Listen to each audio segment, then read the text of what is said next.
સમાચાર વડોદરાથી મળી રહ્યા છે। ભાજપના બે કાઉન્સિલરો વચ્ચેનો વિવાદ સપાટી પર આવ્યો અને મનપાની સ્થાયી સમિતિના સભ્યો વચ્ચે ચાલુ બેઠકે ઉડી તડાફડી। સ્ટેન્ડિંગ કમિટીના ચેરમેન અને મહિલા સભ્ય વચ્ચે ઉગ્ર બોલાચાલી થઈ। ડોક્ટર શીતલ મિસ્ત્રી અને કોર્પોરેટર જાગૃતિ કાકા વચ્ચે રકઝક મચી હતી।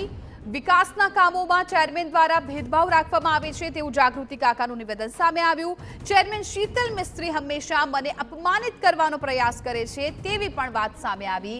હું ચેરમેનના વર્તન મામલે શહેર પ્રમુખને ફરિયાદ કરીશ, આ નિવેદન પણ તેમના તરફથી સામે આવ્યું।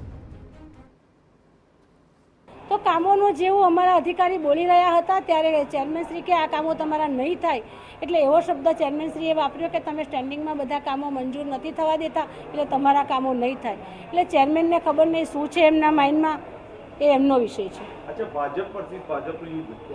વર્ષી ભાજપ એવું કંઈ છે જ નહીં, પણ ચેરમેનશ્રીને પોતાને એવું લાગે છે કે વિસ્તારના લોકોના કામો નહીં કરવા। મારી આપી હતી કે ચેરમેનશ્રીએ મારા વિસ્તારના કામ કરવા માટેની ના પાડી, એટલે જ મારે બોલવું પડ્યું ચેરમેનશ્રીને। આના માટે હું મારા પાર્ટીના પ્રમુખને પણ જાણ કરી। વડોદરા કોર્પોરેટર જાગૃતિ કાકાના આરોપ પર ચેરમેનનો વળતો પ્રહાર। મારા વિરુદ્ધ જાણી જોઈને બદનામ કરવાનું ષડયંત્ર રચાઈ રહ્યું છે તેવું કોર્પોરેટરે કહ્યું। મહિલા કોર્પોરેટર કોઈની દોરમણીથી મને ડિસ્ટર્બ કરવાનો પ્રયાસ કરી રહ્યા છે। કમિશનર સાથે મહત્વની બેઠક ચાલતી હતી ત્યારે ટોળા સાથે ઘૂસ્યા હતા। મહિલા કોર્પોરેટરનું વર્તન હંમેશા અયોગ્ય અને અપમાનિત કરનારું હોય છે। કોર્પોરેટર જાગૃતિ કાકા સ્થાયી સમિતિની બેઠકને હંમેશા બાનમાં લે છે।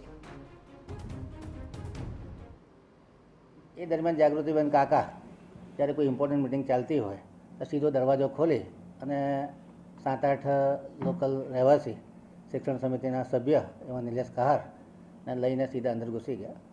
મેં એવું કીધું કે બેન 5-10 મિનિટ પછી અમારે ઇમ્પોર્ટન્ટ ટોપિક પર વાત ચાલે છે, આખા મહિનાના જે પ્રોબ્લેમ આવ્યા છે તો વાત કરીએ આપણે। ના, હું સ્થાયી સમિતિનો સભ્ય છું, ચેરમેન તરીકે જે માન સન્માન આપવાનું હોય એ પણ નથી આપતા, મીડિયાને જોઈને દર વખતે બોલવાનું અને કાયમ જ અમારી પર આક્ષેપ કરવાના, આ ટાઈપનું એમનું બિહેવિયર રહ્યું છે। એમને કામ કરવાની કોઈ ના નથી પાડી।